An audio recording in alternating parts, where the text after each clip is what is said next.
Welcome back to the Dose of Desi, everyone. Today is Saturday, May 14th, and we're now on our ninth episode, believe it or not. To start off, I wanted to share a fun little fact in case you didn't know. In Nepal, Saturday is actually the last day of the week and is the only official weekly holiday. And Saturday is also the official day of rest in Israel.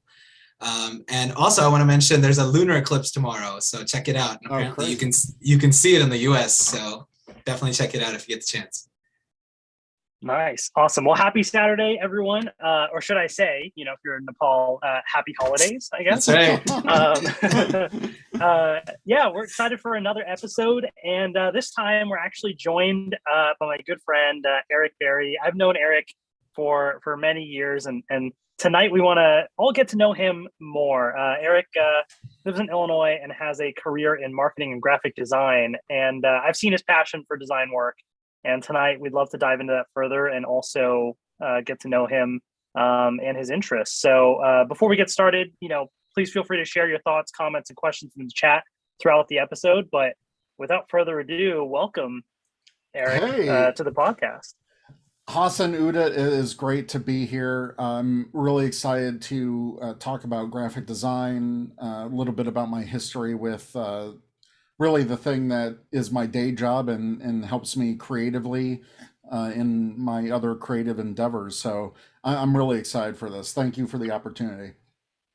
As are we. And I know, Eric, you and I know each other from Fortnite before, and Hassan introduced the two of us over Fortnite, which, is always fun. And as I mentioned to you before we started the podcast, I'll also be traveling to Illinois later this month, which is the state that you currently reside in. So exactly. If you want to get into a little bit of how you or Hassan, either one of you, how you two met each other, let's start off with that. Gosh, just through the Power Rangers fandom. I'm trying to remember exactly how we started talking to each other. I went back on Twitter and looked back at our tweets. It was around, I think, July 2013, where I mentioned something like, I can't believe I wasn't following you. Let me follow you on Twitter. Oh, yeah. So, because I was watching your videos at the time, just because you had just so much great content. And this was like around the time of like Power Force and like the big Power Rangers community stuff that was happening at the time, like the big DVD stuff, which we were featured on as collectors. And I heard about that. Yeah, it's really cool. And I've known Hassan for years. He's a great guy and just one of the really passionate members of the Power Rangers community and just a really good friend. It's actually really funny. We got married to our wives on the same day, like literally the same day. Not planned. That's how it worked out. That was great. Yeah. I remember Hassan was saying that, and I was like, really? Like, that's because I think I tweeted something like, I'm looking forward to September 24th or something, and then you're like, wait, why? What? And I'm like, the wedding, and you're like, that's my wedding. What are you looking forward to my wedding? Like, what? Yeah, it was great. That's pretty funny. But yeah, as Eric mentioned, through the Power Rangers fandom, we've gotten a chance to really not only connect online, but we've met in person multiple times at different events, different either conventions or like these like press events for media as part of the Power Rangers fandom. And so that's been just really cool to kind of have that connection as well. Do you have any reunions planned where you're like, got it planned out for the next time you're both going to meet each other? I would love to meet up again, but it's been just such a crazy couple of years. The last time we got to meet up was at New York Toy Fair in 2019, and that was just such a fun time because we were press, and then I got to meet Hassan's wife, and my wife came along to the trip to New York. Yeah, to meet Teresa. Yeah. And we had so many friends that were also along for the trip, and it was just such a memorable experience, and really one of the most memorable times before the world pretty much shut down. Yeah. But then Hassan got me into Fortnite, and then I convinced all my friends to join Fortnite, and really that's how we've all stayed connected through the past couple of years.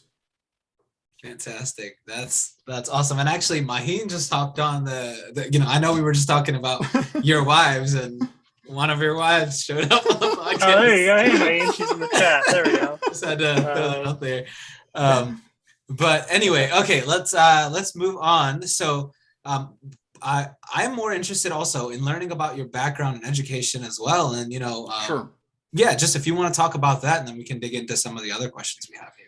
Yeah, absolutely. So I've always been interested in art and drawing and sketching. I was sketching since I could hold, a pencil in my hand.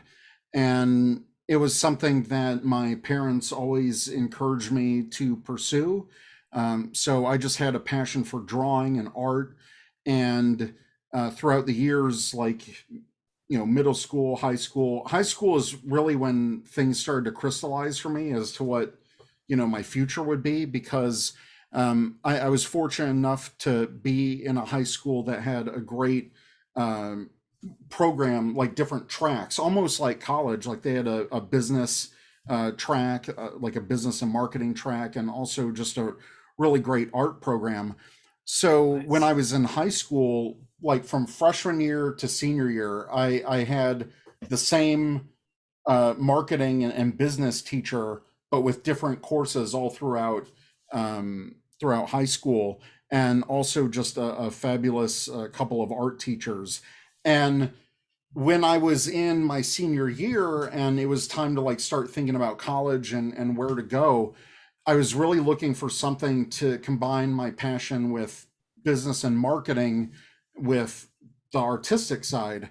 And I just happened to go to a local college career fair where they had different colleges from around Chicago.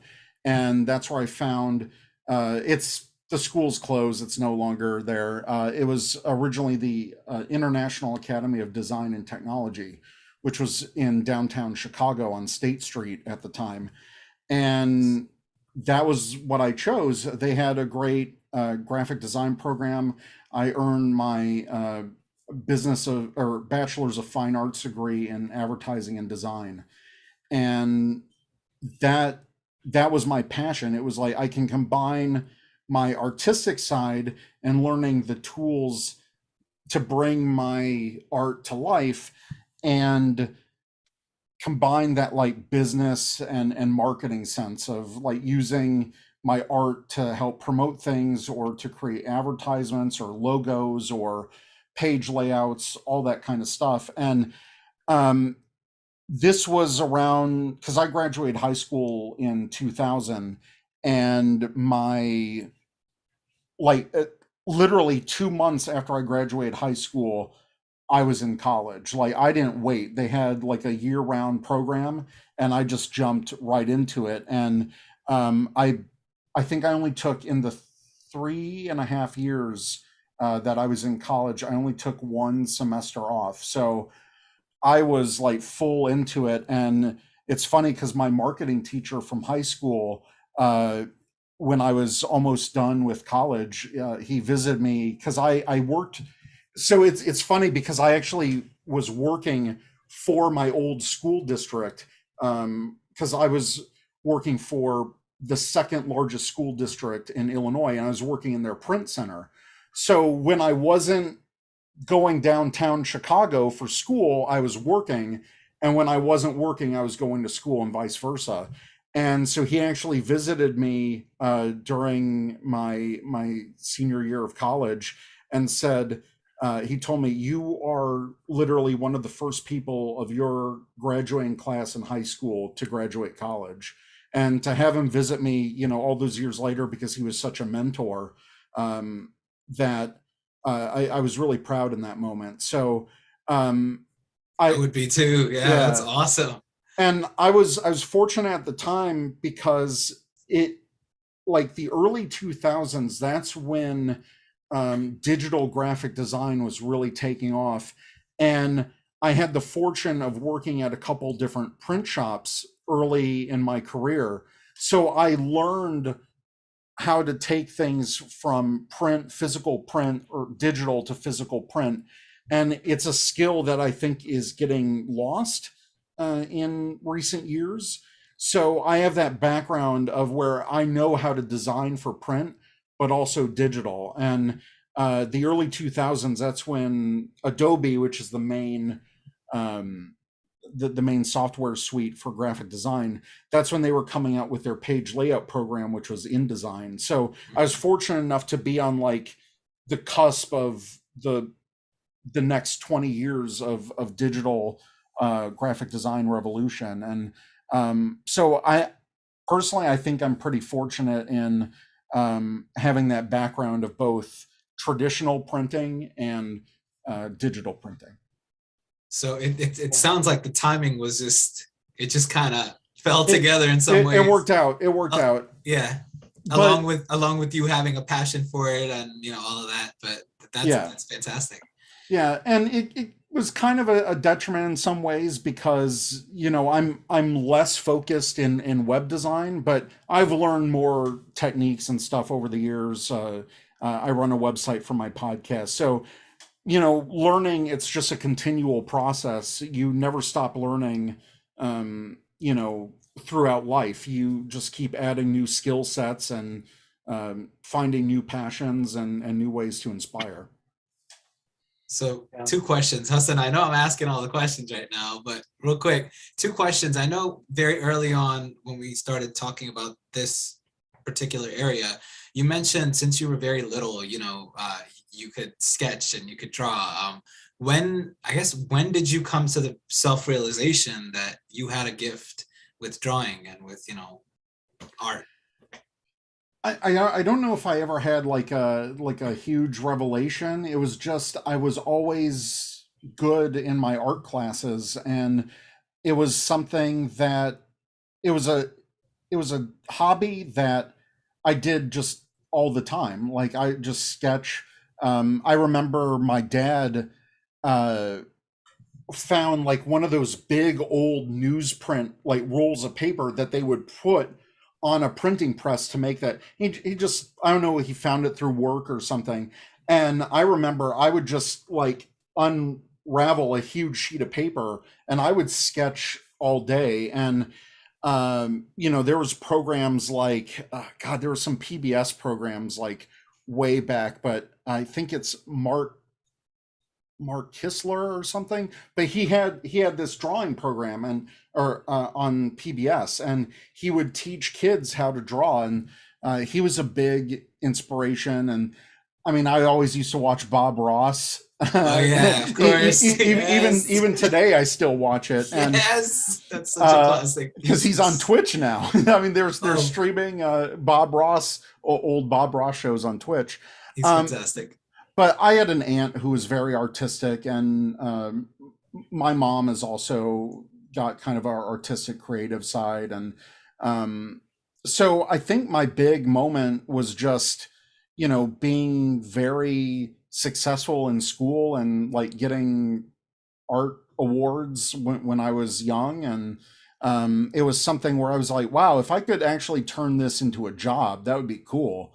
And I think high school was just my big moment where, especially senior year, when I was like, wait, I can combine art and marketing and business and combine that into something that I can make a career out of. When I found that track at the college I eventually went to, I think that's where it all crystallized for me. I'm like, I can combine my love of both and turn this into a career. That's awesome. That's an inspiration to me because I think many people I talk to always talk about doing what they love, but they're still working towards it. So that's awesome. Yeah. The other question I had, and then Hassan, I'll hand it off to you. You mentioned you have many different, or you mentioned something about techniques and how you have explored many different techniques. What's one of your favorite techniques? I don't know anything about techniques, so please enlighten me. So it's more just learning how far you can push the different graphic design programs. I fully grew up in the Adobe Creative Suite, so Photoshop, Illustrator, InDesign, and I'll show many different examples when we get to it. But it's just every time they come out with like a new way to make something easier to do something, or a tool that they introduce that just makes your job easier, that's something I like to jump in on and learn as soon as possible, because if it's a time saver for me, or if it's a way that I can approach a project in a different way with a new technique that makes it easier for me, then I'm all for it. Gotcha. Nice. That's really, really cool. Yeah, well, I I can actually think of an example of that. Sorry, Yeah. in Photoshop, they added this new tool that, because AI and the cloud and that kind of computing technology, and with graphics cards and processors, like the speeds and what these programs are able to calculate just keeps increasing. So now, whereas before, like if I took a picture of myself right now and I wanted to isolate myself from the background, the old way is I would have to like use a tool and like trace the outline of my body. Now there's literally a button press in Photoshop where I can say select subject, and it will do a pretty good job of cutting me out with one click. And then I just like refine the edges and it's done. And that just saves so much time. Is that like an AI thing? Like, Yeah. So the program learns through, how many of our thousands and millions of users that use it, and they continuously refine the algorithms of, selecting a subject from a background. And that's just one of the cool things that Photoshop can do now. Also, but that's like a double-edged sword, because now that it's easy for anyone to do it, you really have to up your game in creative ways. Like, how are you going to do the design for it? How are you going to pick the color palette? How are you going to push the design to something that it looks like not just anyone can do it? Yeah. So speaking of that, actually, so one of the questions I had is like, in general, like a lot of people tend to have, I feel like, a sort of a style or something that they gravitate towards in design. Do you have a general style or characteristics that you tend to like gravitate towards when you do your design work? Sure, and you'll definitely, I think that's a question you'll see as like if we go into some of my design examples. I like clean design. Like all of my logos I do in Adobe Illustrator, which just kind of like a little education for people who might not know all about graphic design. Like any JPEG or PNG or pixelated image, it has a resolution, and that's called a raster image. So when you blow up a JPEG to beyond its maximum resolution, that's where you start seeing the individual pixels that make up the image. Well, in graphic design, so that's raster images. In graphic design programs like Illustrator, that's called vector images. And what you're doing is you're drawing whatever you're drawing in Illustrator. It's a series of points and lines that are mathematically calculated. So you can scale them to any size. You can make it this small, or you can make it as tall as a building, and it won't lose any resolution because there's no pixels. It's all math. And so the program is extrapolating your points in whatever project and scaling it without loss of resolution. That's pretty cool. I knew vector images, but I never knew that's what it involved. So thank you for explaining that, actually. Yeah, absolutely. Yeah, and I remember actually, that reminds me, when we were coming up with the logo for the Dose of Desi, I believe I ran that by you, Eric, and got some feedback as well through that. So Udit, I don't know if you remember, I was like, oh, I have this friend that, graphic design work, let me run it by him. That was Eric. So thank you again, Eric. Appreciate that as well. Of course. But you know what? I think I don't know what you think. I feel like this is a good segue to start going through like examples and walk through some of the stuff you have, because we'd love to take a look. Yeah, absolutely. So I'm going to share my screen. I'll share the whole screen. Why not? Okay. So I've been a huge fan of anime. And so in the early 2000s, when I was still in college, I was very much into anime. And since I knew graphic design, I was big into anime conventions as well. So I've actually worked for a couple of anime conventions. The first one I did was for a one-time convention in 2004 called Anime Sound and Vision. So this is the logo that I did for Anime Sound and Vision. So very typical kind of anime face, clean fonts. I'm all about typography and making like a really nice, clean presentation. And I got involved in this convention, and I was the marketing lead for the convention. So not only did I do the logo, but let me do this. But this was one of the flyers that we had. So I did the background. I was supplied the artwork. I was supplied the pictures of some of the guests, and then things like these cherry blossoms. I was able to illustrate in Illustrator the logo, and then obviously compose the whole flyer in a program like InDesign. Very nice. And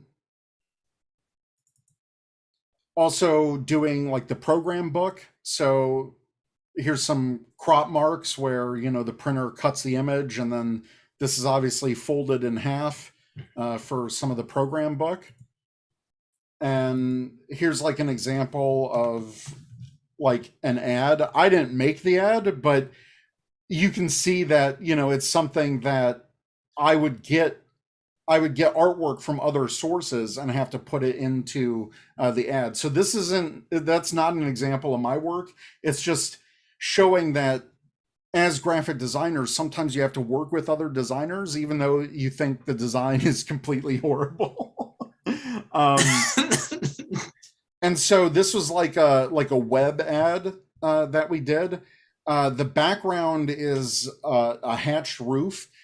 There's actually a Japanese marketplace, and so that's my picture. So I took the picture of the roof. It's a very unique roof, and then just incorporated the mascot artwork and the logo and the design. So when I was I in love things like that. I'll just say real quick, like it's like the subtle sort of like anime Japanese culture, and so you use like Japanese sort of like roof to kind of influence the background of that. I love kind of that that work. It just really brings it all together. That's really cool. And even the cherry blossoms. But yeah, the roof actually reminds me of a lot of the roofs I saw when I was living in Europe as well. So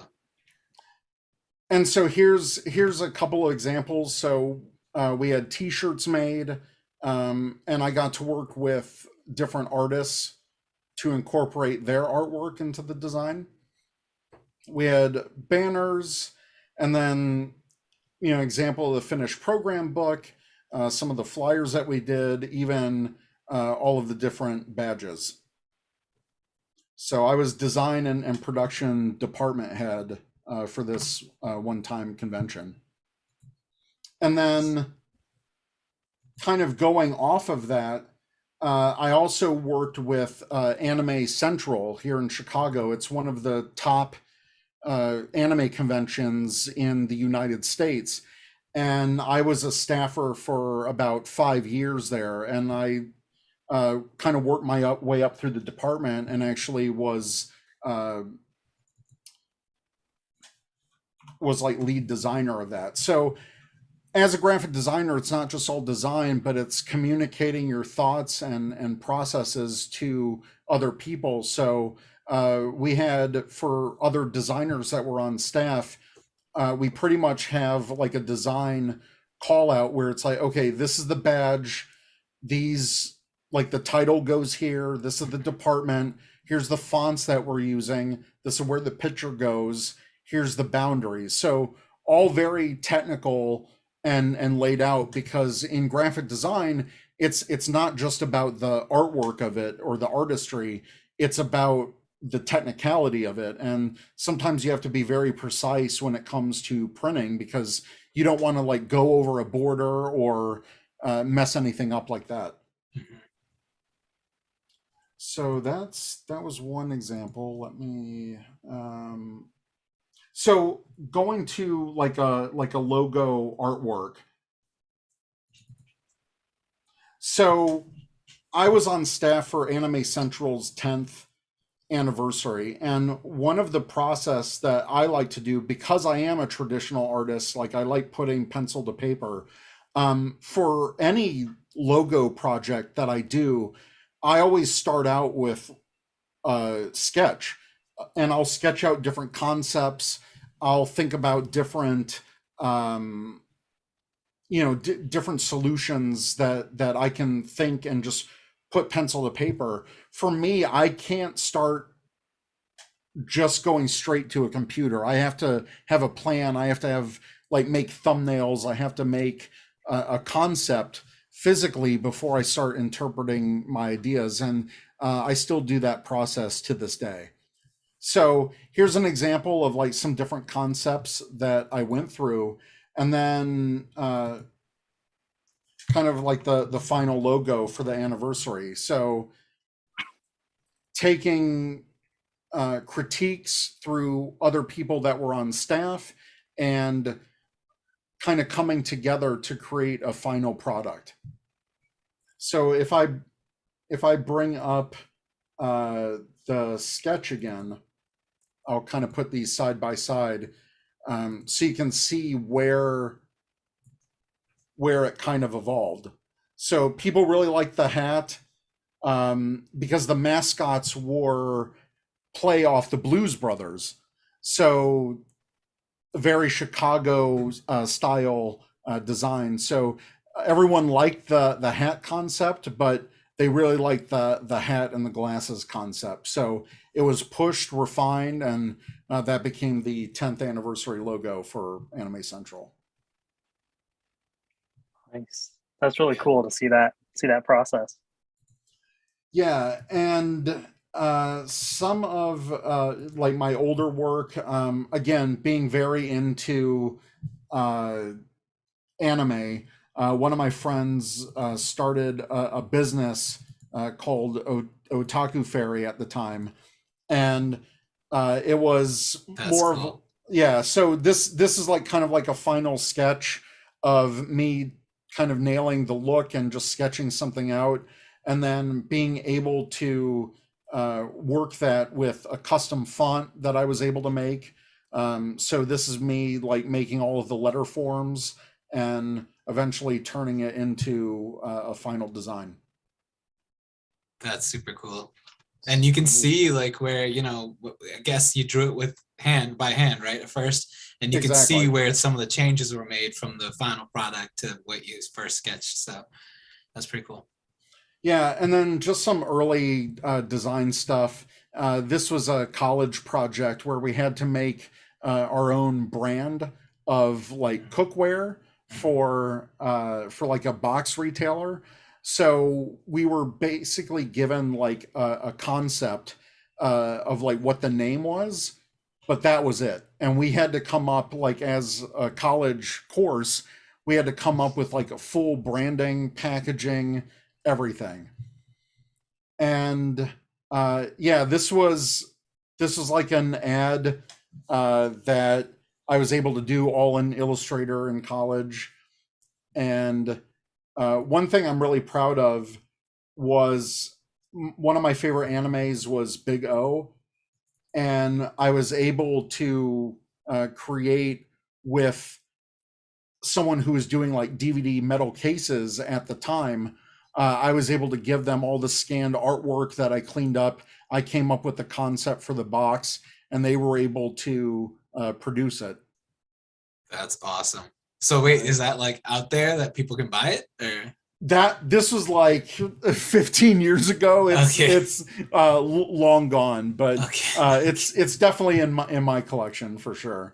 Gotcha. moving on to like just some of, and sorry if I'm, stop me at any time if you have any questions or anything. Oh no, this is great. Hassan, Yeah, what that's do you cool. think? Yeah. Yeah. Keep it going. I love seeing this Sure. stuff.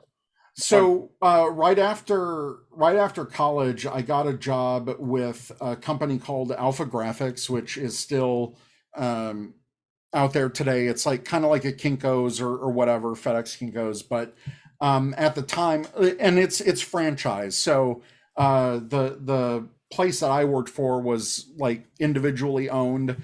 It's no longer in business. It was just another step. Um, so I was able to create kind of like a design booklet for the business I was working for. So taking the pictures, creating, there's a young Eric at his station right there. Nice. So I was the full graphic designer. I had a whole office. You can see like my Star Trek calendar right there. Wait, how long ago was this? I have to ask. This was like 2004, 2005. Okay. So yeah, I mean, big CRTV monitor. Yeah, I was like, that looks old school. Yeah, some older printers. And I was doing it all. I was doing bindery. I didn't do any of the press stuff. We actually had a press man to like actually run ink, and I would have to take whatever designs and output them to like literally metal plates. So like you always see in computers like RGB, so that's red, green, blue, that makes all the colors for a screen. Well, in print, it's CMYK, cyan, magenta, yellow, and black. K stands for black.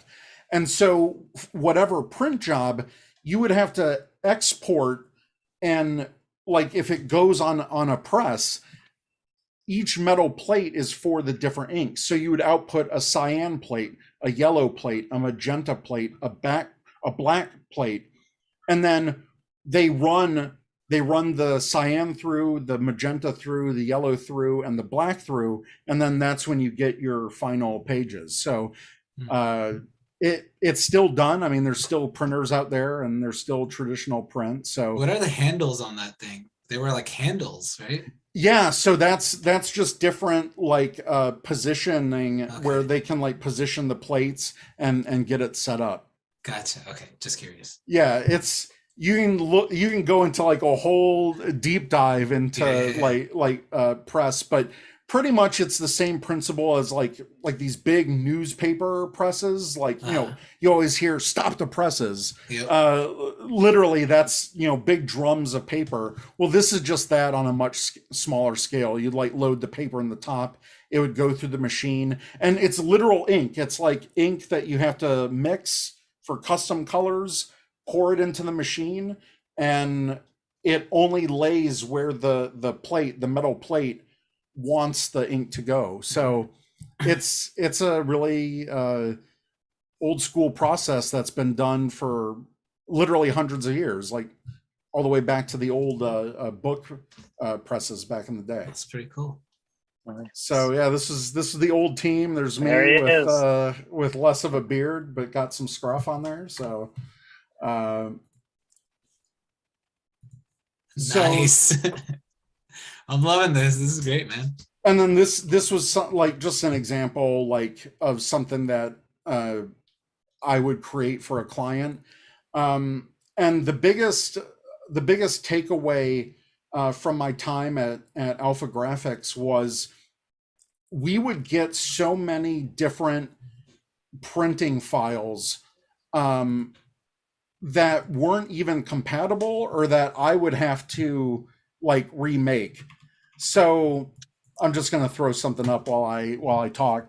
So like this job really put me through the ringer of where we would get a client who either didn't have the original files. They would have like a physical thing and say, I need this. And like, well, we don't have the files. So I would have to create everything from scratch. And sometimes you would like ask them for their logo files. Like, do you have your logo file? Do you have like literally any resource? And I would say 75% of the time, a lot of people just like, we were their marketing department. And it would mean that I would have to recreate logos from scratch. I would have to, because at the time, not a lot of those logo resources were online.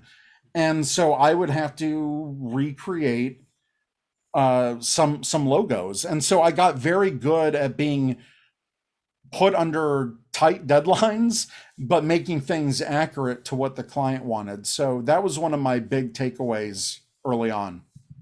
Yeah, I feel like those types of environments, right? Like you get exposed to like so many different things, and you can like learn a lot quickly from that, which is really cool to get that type of experience. Exactly. My job after Alpha Graphics was for a tree care company called The Care of Trees, which is no longer around. They got absorbed, and I got like they were trying to merge the companies, and then I was kind of like one of the like last ones hired, first ones to get kicked out. But I was there for quite a while, and this was the job that really taught me like corporate marketing. So you can see a young, clean-shaven Eric. Oh yeah.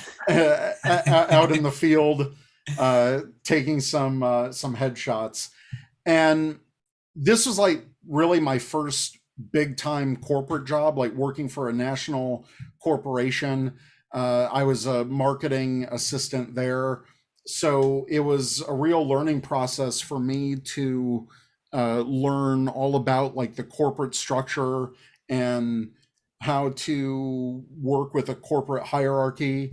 And my clients, quote unquote, are the other internal departments, because we had a lot of, well, a tree doctor, which is an arborist. So we had arborists nationwide throughout the country, and they would need things like their own flyers or business cards, or, we would be advertised in different mediums. And this was also the first time that I heavily got involved in social media. So I was running their social media, which was a new thing in 2007, 2008, just when Twitter was getting started and all of that. And we were kind of on the front line of that. And I was on the front line of that. So just to show you some examples of like some corporate marketing. So, we would have things like, little leaflets that we would leave behind at different locations. So I was involved in all of this, like headshots, the design of the flyers, making sure that the flyers got printed, the photography, even the photo edits, because one of the design things is we took many different photos on location. And so what we wanted to do is we wanted to highlight the most important aspects. So the most important things were the people and the trees. Yeah. See, our business is people and their love for trees. And so I was the one in Photoshop, masking all of these elements and then stripping away the color from the background. And that just became kind of like the theme that was throughout all of our collateral. Another job that I was really in the weeds for it, so to speak. But flyers like this, where it's like celebrating Arbor Day, and what's Arbor Day, and making a scavenger hunt for kids or whoever was. I think this is an activity for like a school or something. So they had like a scavenger hunt and all of that kind of stuff. You can really see just how like simple and clean, the design work is, but how it all just like has a consistent, theme Right. and messaging behind it as well, which is really cool. Very professional, if I'm being honest. Yeah. Thanks. And we also produced a lot of educational pieces. So emerald ash borer, which is a huge problem in the United States. It's a bug that actually kills ash trees, and ash trees are just so prevalent in the United States, and these are an invasive species that got brought into the United States, and they're pretty much killing ash trees in like the Northeast and Midwest. So we had to make a lot of like educational material as well. So that's more of a little bit of corporate design. Now we can get into the fun stuff. All right. So first I wanted to show off like some drawings, just like some personal stuff that I've done. So this is all pencil. This is like a board cube from Star Trek. Cool. That is very detailed. Yeah, so definitely keeping perspective in mind. Yeah. Making sure everything goes to a vanishing point and kind of sketching things out. No idea what that means, but yeah, man, go ahead. Like, that's awesome. And then just like a picture of a dog. Why not? Yeah. Nice. And then just cool. crazy ideas. So just kind of like these, like a weird crown or weird helmet. And this is all done in pen. So I did not do like a pencil sketch. I was just like, how far can I get with a drawing with something that I can't erase? And wow, well, that's pretty impressive. Nice. And this is one of the results. I did one of my favorite comics when I was growing up was the series Bone. So this is a character of this is a drawing of the main character, Phone Bone, and just kind of not copying, but kind of trying to imitate the style of the original artist and see where I could go with it. Nice. And then sometimes, I don't know, I just get like crazy and I start doodling. So I don't know, this is more like abstract, but interpret it what you will, like a weird seed that's growing all these different roots, whatever, but kind of like experimenting with all different kind of branching aspects of this. That's awesome. That almost looks like a heart in the middle. I don't know why. Yeah. I mean, you could take it that way. It's open to interpretation. So it could be like a heart, like a seed, however you want it. That's pretty cool. And I can see something like this in like Stranger Things. Yeah. And now I've got a huge folder, but and I can run quickly through this. I don't know how long you guys, but this is a lot of my more recent work and just a lot of the more nerdy and fun stuff. So one of the things that I did a few years ago, it's this organization called Comic Care. And they're an organization where cosplayers, where you can donate your old comics to Comic Care, and they will deliver the comics to kids in hospitals in full costume. And it's a charitable organization. And so what I did for I did a whole banner. I did a wrap for them. I'll show you guys in a second. But this is an example of some photo editing I did where to fit with the style of the banner and to make it look like a comic page. But then, make sure that the real parts of the image were standing out as they're the focus. So kind of a combination of like making a comic panel with real life. Very cool. That looks really cool. Yeah. So there's some examples. Oh, that's cute too. I gotta say, this is super cute, man. And what's great about this is I was able to make like a full banner for them. So Comic Care, your comics, their smiles, and then they were so impressed with the work that they wanted me to do their full booth design. Nice. So the full table wrap, the banners using classic comic font. I was able to make like their advertisement look like a comic page. And so it had speech bubbles, the whole works. So that's actually really cool. So I like the advertisement part. Yeah, that's really cool. So banner, wrap, stand-in banners, and this was such a rewarding and just a fun project to work on. So really quick question, if you don't mind me asking. Sure. You said you did all of their like stuff, right? How long does that even take? Like, did that take you days, weeks? Like, I'm just curious. Yeah, it definitely depends. I think for this particular project, they gave me enough time where, I had a month to kind of work everything out. But something like this, I mean, this could be like 40 hours. Like, this could be a whole work week, at least for me. I don't know for other people. Wait, but you can do all of that in 40 hours? Yeah, or less. I mean, it's wow, that's incredible. well, it depends, because as long as I'm given the resources up front, like I was fortunate enough to work with them. They were very organized. They had their own photographers. They gave me all the high resolution photos. They gave me all the text that they wanted to use. And then from there, it's just coming up with the concept, running it by them, and then executing that process. So, everything was kind of sketched out and worked out with them. And some of that time is just the back and forth between consulting and figuring out what they want versus the execution. Gotcha. That's very impressive. I thought you were gonna say more time than that, but all right. So that was a big one. Let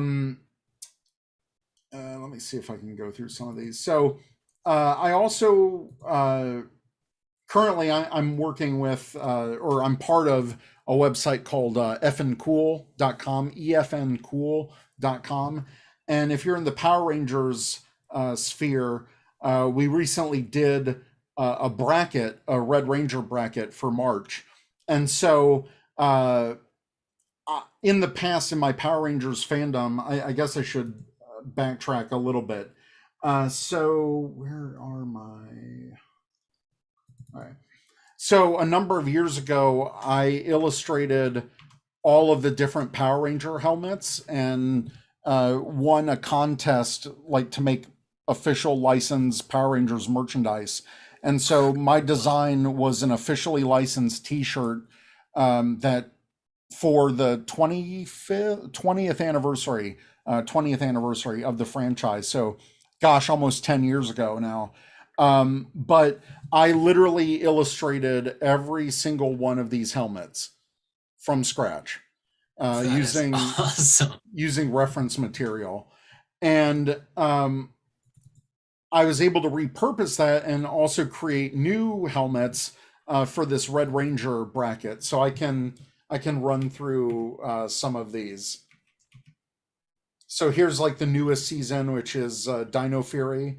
And the thing about this that, like some people, may or may not kind of realize some of the intricate little details. There's so many little nuances in these helmets too. Like you can even see, like, this is one of the, probably the more complicated. Yeah. I feel like complex helmets too. And it's really cool that you were able to really capture the essence of that. As a Power Rangers fan, like I see it and I immediately am like, oh, this is legit. Like this looks really, really slick. And you can actually catch some of these on my Twitch or YouTube. I actually streamed.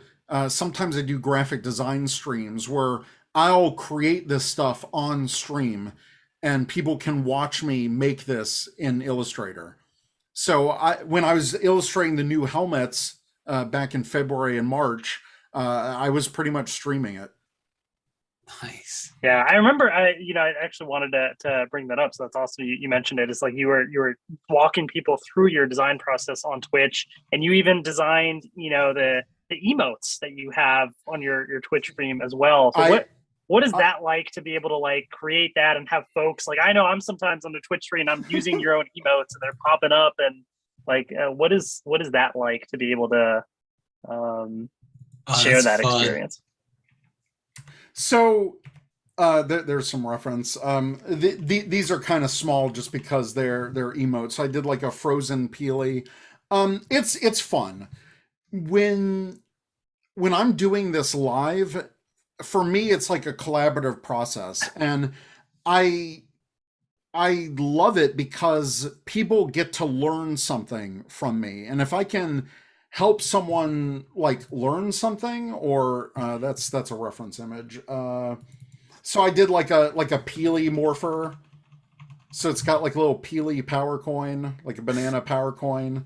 Uh, that was a fun one. And then I did like a regular Peely. And so when I'm designing these on stream, and here's like my hype.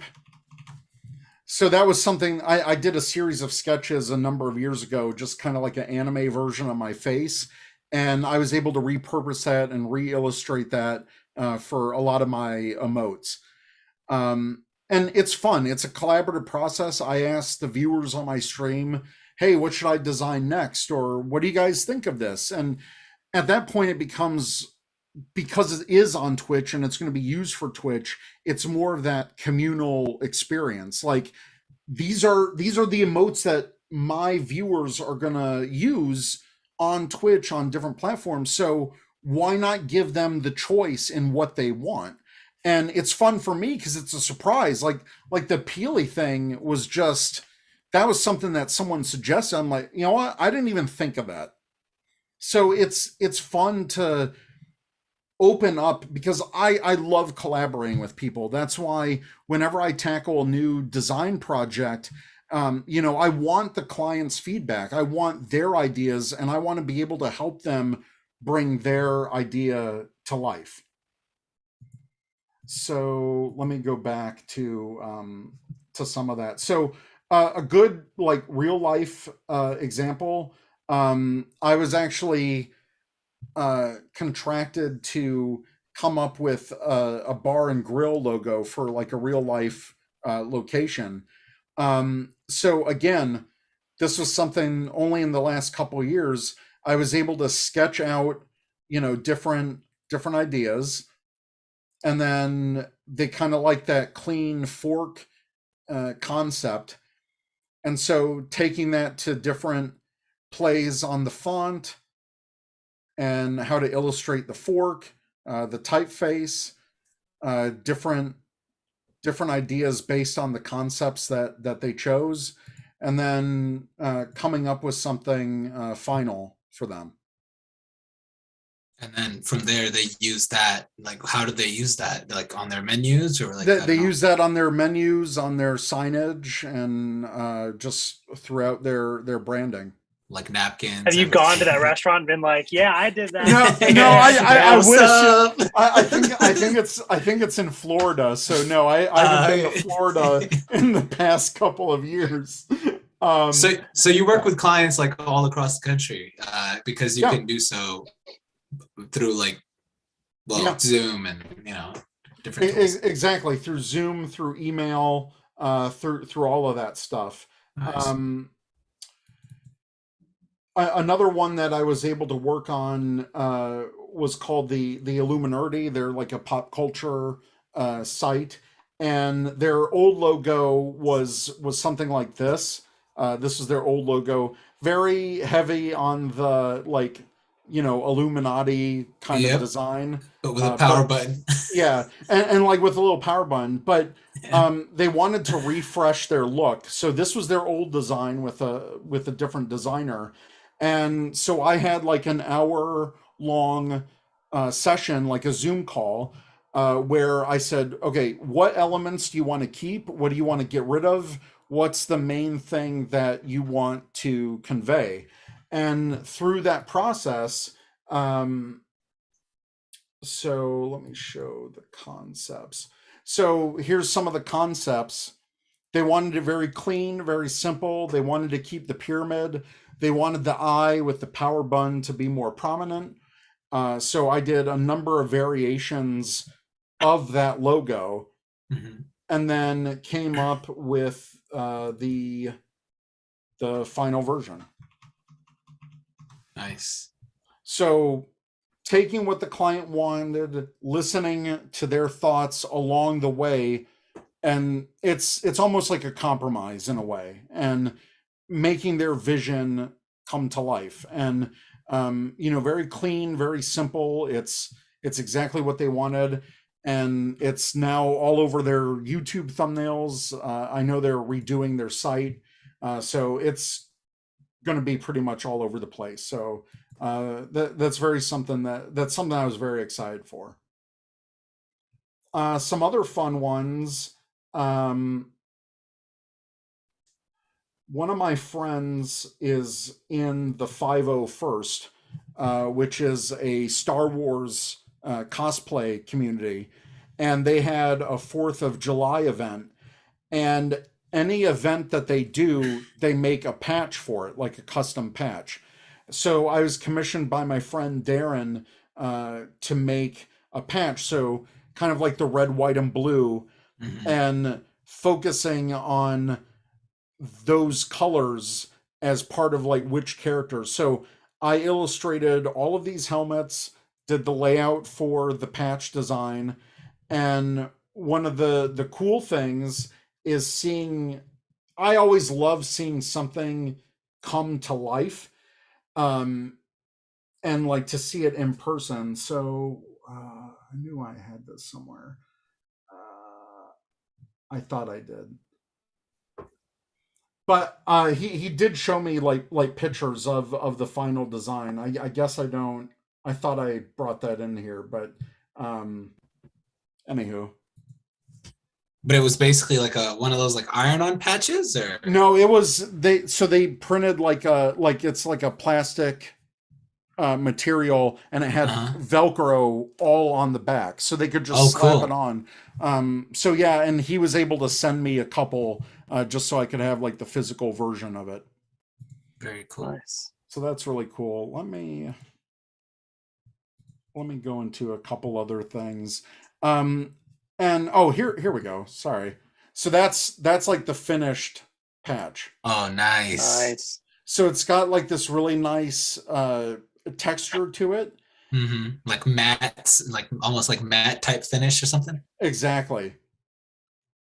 So he was able to send me a few, and this is the final result. This is nice. And so he was able to give it to all of the people that were in the 501st at that event.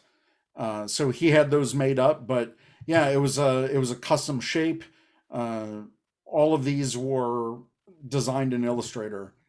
So I know, Hassan, you asked me earlier, what's kind of like my design style, and I hope you can see that through these pieces that I'm sharing. Yeah, just like super clean. Absolutely. All of that stuff. It's also just cool to see like the evolution of your work. Yeah. And how much how much you've accomplished, how much you've learned, and how like far you've come in terms of you and your art and how it's evolved. That's really cool.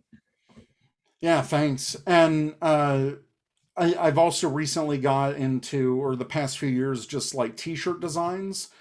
So this was one kind of like all the dinosaur Power Rangers at the time. So I actually sketched all of these out, and in Photoshop, I kind of like positioned how I wanted them to look.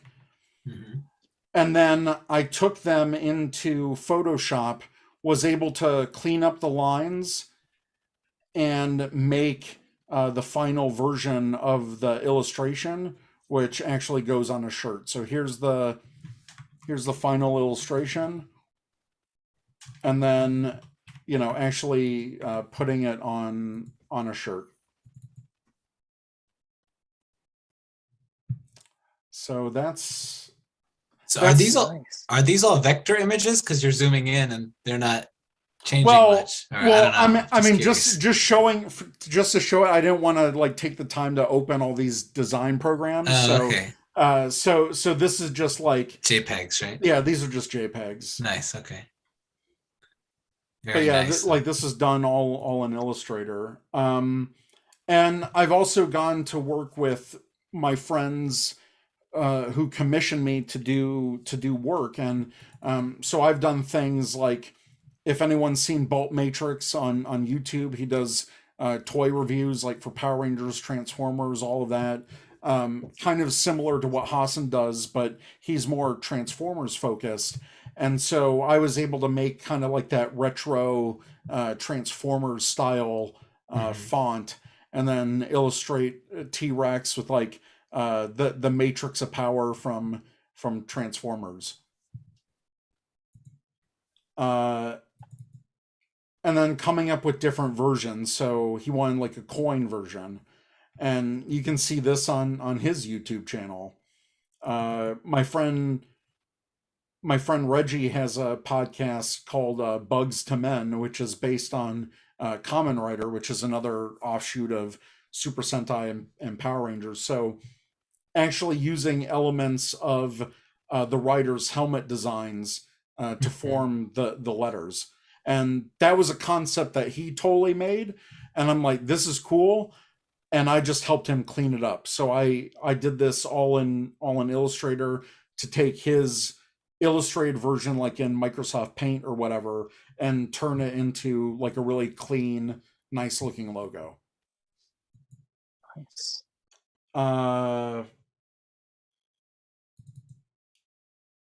So more kind of like that Power Rangers aesthetic. And this was for my friend Jordan, who is at Toku Nation.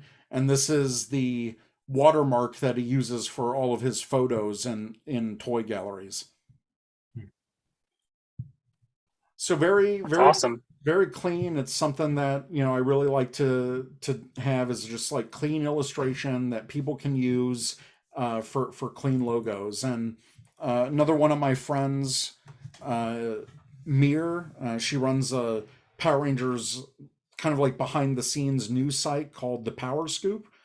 And I worked with her to come up with this concept, and I was able to finish it. And this is like a design breakdown. So like, here's the color palette. Here's, you know, all the color values for like RGB, CMYK, web colors, the font, and then kind of like a breakdown of the various versions of the logo. So pretty like classic design stuff where you give a breakdown for the client, like that they can use to work with other vendors to like match colors, to match stuff for the web, for print, for whatever they need. Yeah.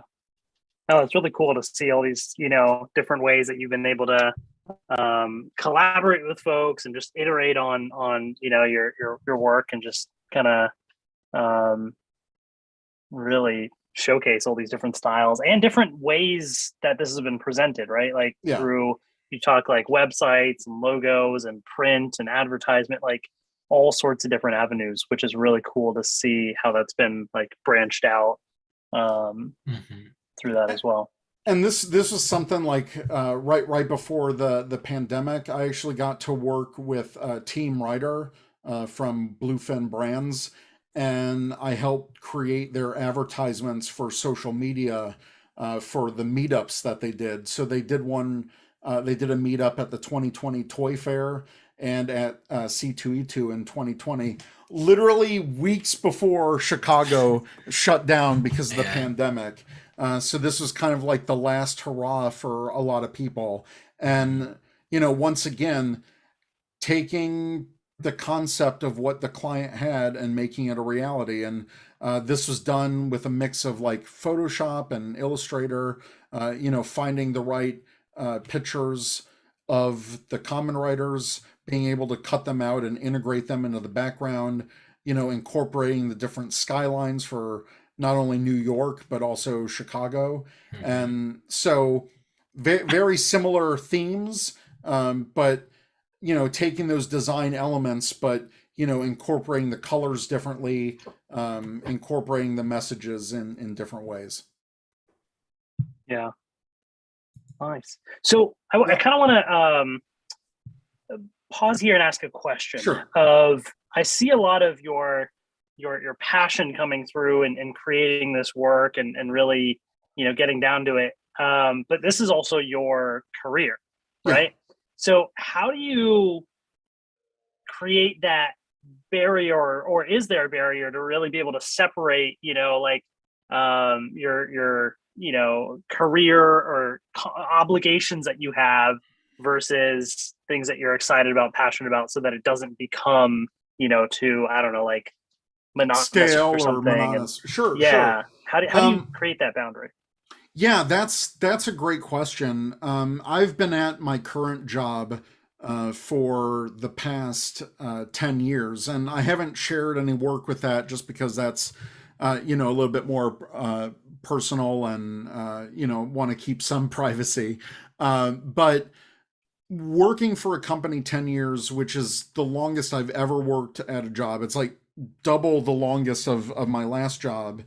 Um, it's a challenge, and especially during the pandemic. So you have to find new ways, like for work, to refresh things, and whether that's freshening up the style guide of how your collateral is going to be, or we have a huge trade show at work coming up, and in September, and it's the first trade show that we've really done to this scale in the past 4 years, and that's the kind of thing that keeps me going in terms of at my actual job. It's like all these daily challenges where I have to apply my techniques. And sure, it can get a little bit monotonous because you're using the same branding across all different aspects, but you try to find new, fun, and creative ways to keep it.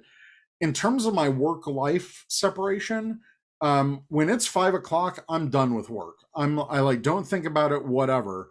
And I have my hobbies, my outlets. I do a lot of podcasting. I've been running a Power Rangers podcast for the past 8 years. We're approaching 200 episodes this month, regular episodes. I did like 86 Patreon extra episodes. So I'm close to 300 complete episodes over 8 years.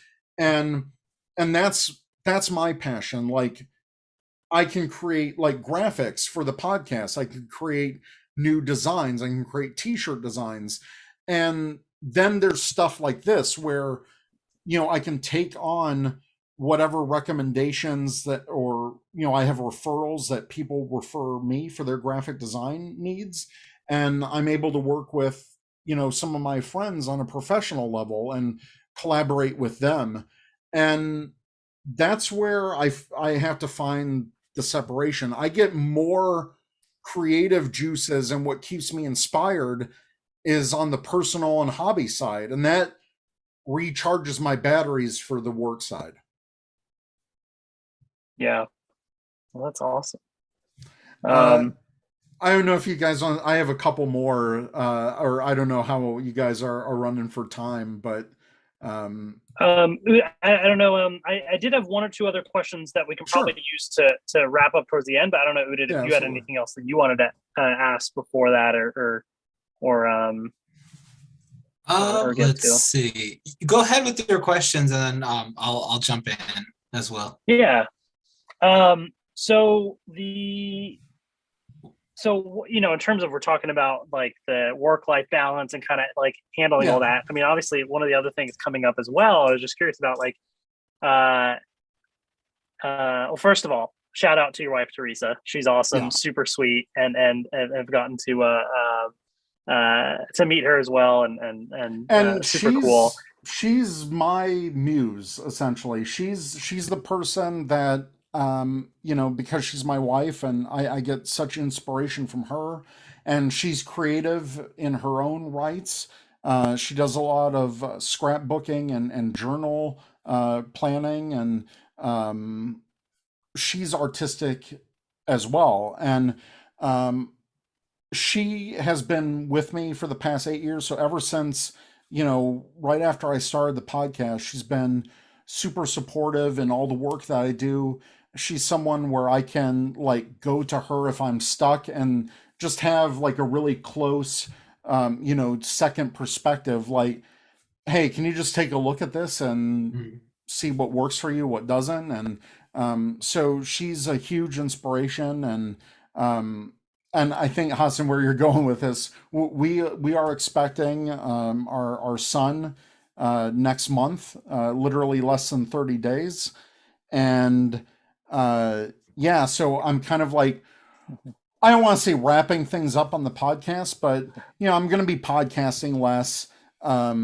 Just maybe the first few months, just so I can get in the rhythm of taking care of a kid, and yeah, and that's, who knows what inspiration my son will generate. Right. And it's an amazing feeling because I want to be as supportive to him as my parents were supportive to me. So if he wants to go to the artistic side, great. If he wants to do design or whatever, awesome. I'll support it. But if he wants to go in something 180 degrees like sports or whatever, I'm still going to support him. And I just want to give him the same opportunities that my parents were able to help me achieve. Well, it sounds like you're ready for this. I will say that. I don't think anyone can ever be ready, Hassan. You can think you're. But I don't know, Hassan, if you want to speak to that, but like you can think you're 100% prepared, and life will just throw you a curveball. Yeah, so. I think like though, like it's the mindset, right? Like I think like yes, I can totally see. I mean, knowing like you and Teresa and everything, like I think you all will make amazing parents and just be super sounds like it. supportive. And I'm so excited for you all to go on that journey. Like, it's gonna be incredible. Like you said, it's new inspirations, new things every day, and it's just a new chapter. It's a new chapter of it's a new chapter of my life. I'm kind of like the old fart of the fandom. I'm turning 40 in July, and it just feels like the next chapter in my life, not only with family but creativity as well. Well, it's just the way you described it, when you were talking about your son, 30 days, all of that stuff. That's how I knew. I was like, you're ready, man. The way you're talking is just like, anyway, just wanted to throw that out there. Just, yeah. No, that's exciting. I did have actually one question, not to go off the topic, but since you and I met over Fortnite, I wanted to ask about the Fortnite question that we had here. If you could create an original like Fortnite skin, what would it be? And have you like thought about that? An original skin. That's that's crazy. So not like, what collab would you want to have? You could just design one from scratch. Because they often do take things from the community. A lot of the skins are community designs. It would be super cool to see that. If you somehow like your skin gets like put up there, that would be so cool. Yeah, I've never thought about doing like a character design like that, but now the wheels are kind of spinning. If it was a completely original character, there's a couple of superheroes that I created when I was a kid that that I would love to turn into a Fortnite character and maybe revisit, because I know Fortnite does a lot of the superhero type skins, and every character in Fortnite feels like their own superhero. And when we're playing that game, that's what we want to feel like. We want to dress up as like RoboCop or which I can't believe made it into the game. Like, holy crap! Did it? He's in the store. Yeah, I need to play the game. It's been a while. and seeing seeing creations like that. I mean, maybe that's something I can create. Maybe that's, I can take one of my early superheroes that I created in my childhood and, kind of redesign them and maybe submit something online. I have a character that had like radioactive powers, and, maybe that's something that I could, develop and make their own skin. Who knows? That's pretty cool. Or I'd just do a different version of Peely. Like I'd make my own Peely skin. Like spruce it up, make it all different, original as that's cool. The other question I had, I guess this is like very open-ended, broad question, but like in your opinion, what's like the coolest thing that you've worked on, and which out of your works has been like viewed the most or been put out the most? And I know you shared some, but just curious. Sure. So I think the biggest and most rewarding project that I've been a part of, and that has taken up the most of my time and creative endeavor, is the podcast I created, Ranger Command Power Hour. It's something that got me more into audio editing and hosting, podcast hosting. It got me into streaming, and it's one of those projects that, I got together with a couple of my friends, AP and Zach, and like, what if we just did a Power Rangers podcast? And I didn't expect 8 years later, we'd be approaching so many different episodes and have this and be a resource for the community, and all the different experiences that I've been able to have through the podcast. And like Hassan said, we've done press type stuff. I got to go to a movie premiere with Hassan, like to the 2017 Power Rangers movie, and that was like the height where I'm like, this is cool. I'm at a movie premiere for one of my favorite fandoms. Like, all this hard work has paid off. Yeah, I made it. And just seeing, like, the numbers that we get for the podcast, and seeing what a large audience we have, that's rewarding, because I know that I'm reaching people, and making my opinion heard, and also elevating the voices of others. We just released an episode today, highlighting a friend in the community, Adam, who did create a hashtag a couple weeks ago, and the official Power Rangers account like recognized it, and then they revealed the next figure in their Lightning Collection series because of the outpouring. And so that's what's rewarding to me, is giving voice to other members of the fandom. And that was something I always wanted to do with the podcast, was like, there's so many creative people in our fandom, like, to highlight them, to talk with them. And all of them just happen to have become really good friends over the years. And going back to Fortnite, I wouldn't be in Fortnite if it wasn't for Hassan. He introduced me to it, and Me neither. I knew about it years ago, but never really got into it. And then he really pushed me to get into it, and literally it was at the perfect time, end of 2019, going into 2020 with the pandemic. It was a game me and my wife could play split screen in the living room, and we were able to connect through gaming with that. And it was just a way to get all my friends to play Fortnite. And I mean, I think most of the nights this past week, I've just buddied up with friends and played some amazing games. And it can't be all work all the time. You're getting me hyped up. I feel like we need to play one of these days, because it's been a while. We need to play, man. Yeah, that's awesome. No, I think your podcast. I mean, everybody in the Power Rangers fandom. I mean, absolutely go check it out. It is a fantastic resource, and it's very great quality, professional. I've had the pleasure of being on it a couple times, and it's really, really cool. I'd love for you to be able to share. Actually, that's kind of our kind of final thing is sure. Advertise the podcast. Anything else that you want to promote? Your social media. I mean, you're obviously a podcast natural, because you've like answered a lot of our questions just through the course of what you've done, and just naturally transitioned right into this last piece. I'm like, it's almost as if you've been doing this for a while too. It's kind of interesting. Yeah. So I actually this is the episode that we just put out, episode 199, our Ranger Nation Spotlight.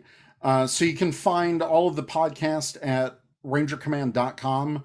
We're on Twitter at rangercommandph, and on Instagram and Facebook at Ranger Command Power Hour, all one word, which is an intro or outro that you hear me say every week on the podcast. So I just slip right into it. And all of this is my graphic design work. So, being able to make all of these different images and creating it every week, I get to do something creative. And, that's just one of my passions. But otherwise, you can find me on how do I stop share? Okay, so you can find me just on social media at TrekkieB47. I'm mainly on Twitter. I post sometimes to Instagram, but I also have a Twitch stream. I started Twitch like a year and a half ago, and you can find me over at twitch.tv/TrekkieB47. I do lunchtime gaming because I work from home for the past 2 years, and during lunch, I just want to get out my frustrations from work into a game of Fortnite, and if I can do that to an audience, it's a lot of fun, and I get to play with my friends and hang out with my friends on stream. So I do a series called Lunchtime Gaming, and then occasionally on the weekends I'll do like a design stream. So I need to actually design a few more emotes, so that's something I'm planning in the next few weeks, where if you want to check out my design process live and how I do my techniques and how I build out some of these emotes, you can check out my design streams. That was awesome. Well, thank you for walking through that. I mean, it's just been really, really cool to hear your experiences and your journey through, this graphic design work. And I will add, thank you so much. And I will add, I think the coolest part for me has been that just seeing you like living out, like it seems like you're really passionate about this. It's like one of your, like, again, correct me if I'm wrong, but it almost seems like you're living your purpose in a way. And that's inspiring to me, because that's what I'm striving for, yet I'm not quite there yet. So I think you'll get there, Udit. I know just from the few times that we talked, you're very passionate. You sound like you're passionate and enthusiastic about what you do, and just keep living that dream, man. Like, just keep chasing it. Thank you. Yeah, and I really hope we keep in touch, and get to play Fortnite and just interact. I wish you like really all the best with your son as well. That's a huge step, so I'm excited for you too. Thanks, man. It means a lot. And I just want to thank you guys for all that you do. Hassan, I can't thank you enough for your friendship over the years. And, also. I second that too. Yeah. Yeah. And it's, I just want to tell people, just be kind, treat people the way you want to be treated.